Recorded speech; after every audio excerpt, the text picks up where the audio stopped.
Hola a todos, espero se encuentren bastante bien. Me gustaría hoy contarles una historia real que se les erizará la piel y sobre todo no van a querer despegarse de su asiento. Vamos a estar observando un personaje para ver qué emoción nos va a provocar en nosotros. Si una manera de verlo como una persona que vamos a tenerle compasión o bien desprecio. Vamos a preguntarnos una incógnita, un cuestionamiento. ¿Habrá asesinos por causalidad o por casualidad? La pregunta la vamos a contestar al momento de dilucidar la serie de asesinos que traemos para ustedes. Así que debemos reflexionar y llegar al punto idóneo de esta pregunta. Ucrania, 1936.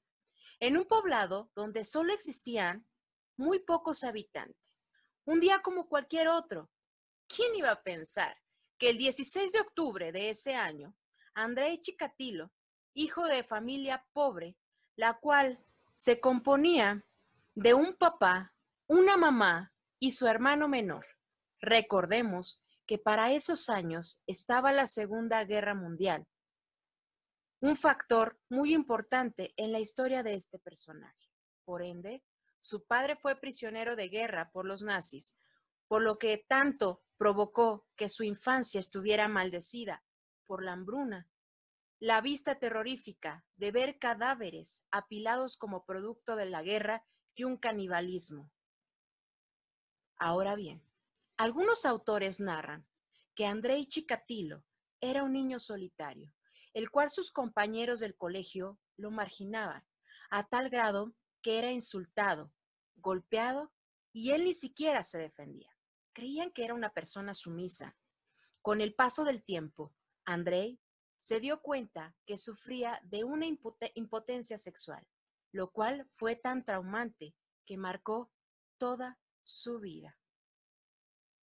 A pesar de su impotencia sexual, tuvo esposa y 2 hijos. Cabe mencionar que esta mujer fue la única con la que sostuvo relaciones sexuales sin un factor exógeno. Vamos a ver por qué esos factores que están fuera de nosotros puede hacer un asesino serial. Chikatilo era una persona que pasaba desapercibida. Era trabajador, educado, cariñoso, tranquilo, daba su hombro para apoyar al prójimo, a tal grado que obtuvo su título profesional en lenguas y literatura rusa, otro en ingeniería y último en marxismo y leninismo.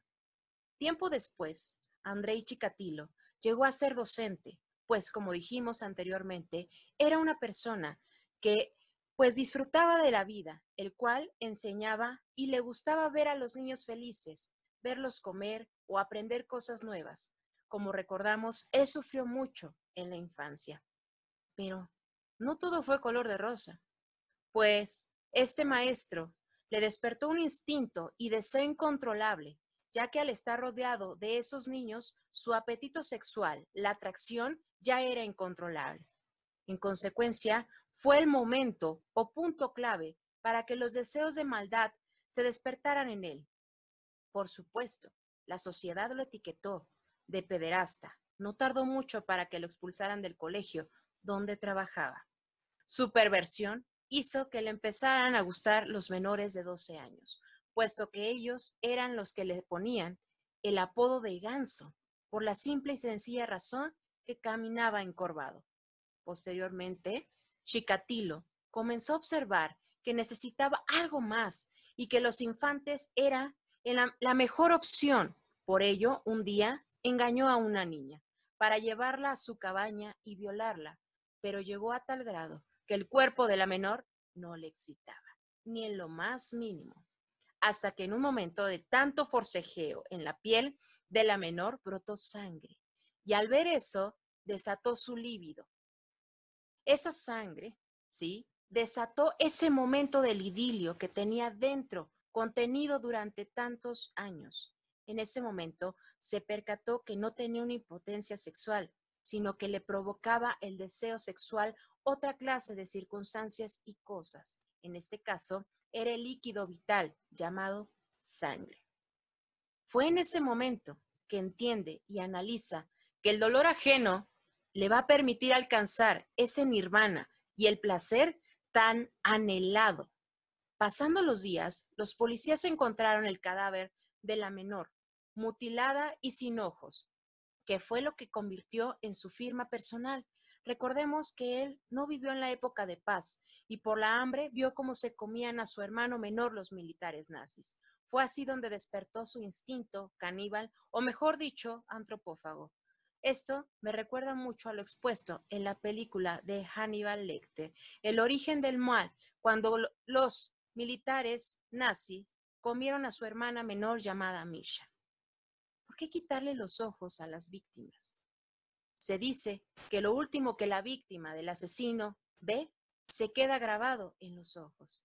Regresando a lo que los policías habían encontrado, el cuerpo de la niña en el río con las características antes descritas, observaron que estaba todo el hecho delictivo cerca de la cabaña de Andrei Chikatilo.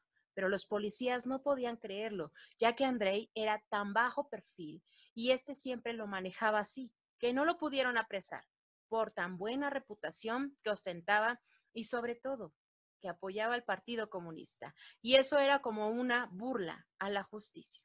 En 1981, nuestro asesino serial obtiene un empleo en una fábrica y esto fue necesario de suma importancia en su vida, ya que le ayudó a abrir su horizonte porque tenía que viajar cotidianamente. Por ende, provocó que su mente psicópata trabajara con base en nuevas víctimas lejanas de su casa. Su segundo crimen fue el 3 de septiembre del mismo año, que obtiene su empleo en la fábrica y lo cometió en contra de una prostituta de 17 años. Ella se burló de su impotencia sexual, ya que no lo podía penetrar y como recordemos, le excitaba demasiado la sangre. Sabía que debía matarla. Entonces, en el momento que ella empezó a reírse de él por su impotencia sexual, Andrei Chikatilo sintió una gran burla que le empezó a estrangular, la apuñaló, le cortó los senos y se comió los pezones. Se masturbó y el semen lo aventó en todo su cuerpo. También mordió la garganta de la prostituta y como dijimos, su firma personal era sacarle los ojos a sus víctimas. Cabe mencionar que ese fue el detonante del cual surge en su mente un perfil del asesino en serie.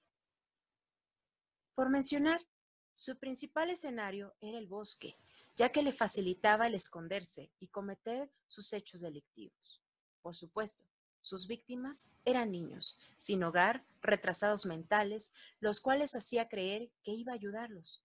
Los violaba, los mutilaba, les sacaba los ojos y les cortaba los órganos sexuales. Se comía gran parte del cuerpo, comía hasta saciar su hambre y en ciertas ocasiones los mantenía como trofeos.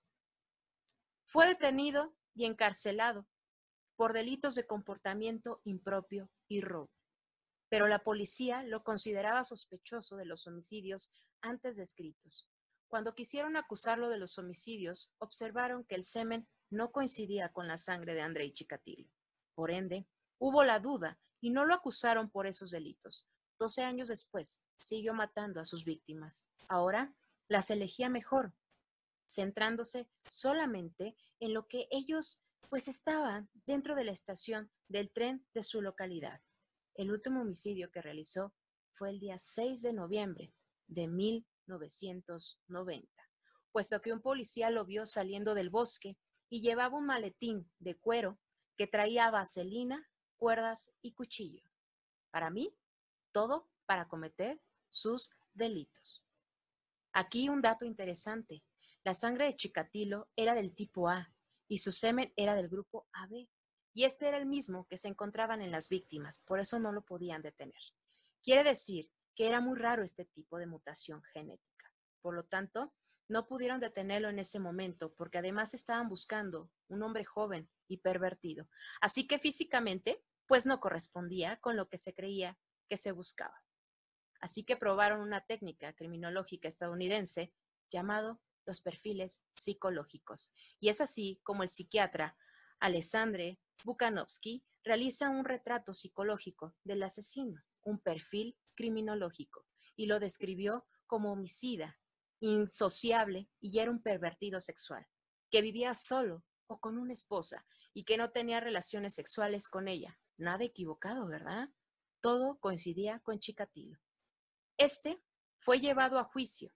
Confesó que realizó 56 asesinatos, pero fue declarado culpable de 53, 31 mujeres y 22 hombres. Con un maniquí expuso el modo de matar a sus víctimas y lo que les hacía. Trató de alegar trastorno mental y no se lo otorgaron porque, pues bueno, él sabía lo que estaba realizando. Ahora bien, afirmó que experimentaba una especie de furor, una sensación de no poner freno y comentaba que no lo hacía por placer sexual, sino por una paz mental, una espiritualidad que se iba prolongando por largos periodos. El 14 de febrero de 1994, Andrei Chikatilo fue condenado a la pena de muerte, dándole fin así a su reinado con un tiro de gracia en la nuca. Recordemos que el carnicero de Rostrov, o el destripador rojo, como lo apodaban, fue un verdadero dolor de muelas y cabeza para la población y para los policías que realmente vivieron una pesadilla completa. Ese hombre, en su juicio, con el pelo rapado, ojos saltones, mirada ida, que no contemplaba alma alguna y encerrado en una jaula, les gritaba a todos en la audiencia presente: ¡Fíjense! ¡Qué inutilidad! ¿Qué pensaban que podría hacer con esto?, gritaba Chikatilo, mientras se bajaba los pantalones y mostraba su pene a todos los presentes. Ahora bien, contestando, ¿este personaje fue asesino serial por causalidad o por casualidad? Muchos estudiosos nos hablan que es por casualidad, es decir, porque simplemente buscó esa satisfacción sexual y se dio cuenta de que la sangre era un factor exógeno donde podía disfrutar de ese dolor y llevarlo al éxtasis completo. Muchos hablan de una causalidad, causa-efecto. ¿Por qué? Por la infancia que éste vivió. Ahora bien, con tantos años de frustración, se convirtió en un asesino en serie. Era un impotente. ¿Y qué significa ser un hombre impotente, señores? Significa que no tiene poder. Por eso, cuando estaba con niños o mujeres, era la dominación física y ese control que ejercía con sus víctimas, convirtiéndolo en un sádico sexual. Al final, observamos amigos, vecinos, que los vemos caminando y decimos que no rompen ni un plato, pero no conocemos a esa persona tan a fondo. Su caparazón que nos muestra no nos dice mucho de ellos y jamás conocemos sus verdaderas intenciones, sus vicios, perversiones, pasiones, entre otros. De ahora en adelante, debemos estar más despiertos, con los ojos bien abiertos y, sobre todo, tener atento con la gente que nos rodea. Hasta luego. Dale clic a like, suscríbete si te gustó este video, activa la campanita para recibir todos los videos y estaré subiendo. Comparte con tus amigos, pon un comentario sobre qué asesino serial te gustaría y hablaremos el próximo video. Tu ayuda es demasiado importante. Hasta pronto.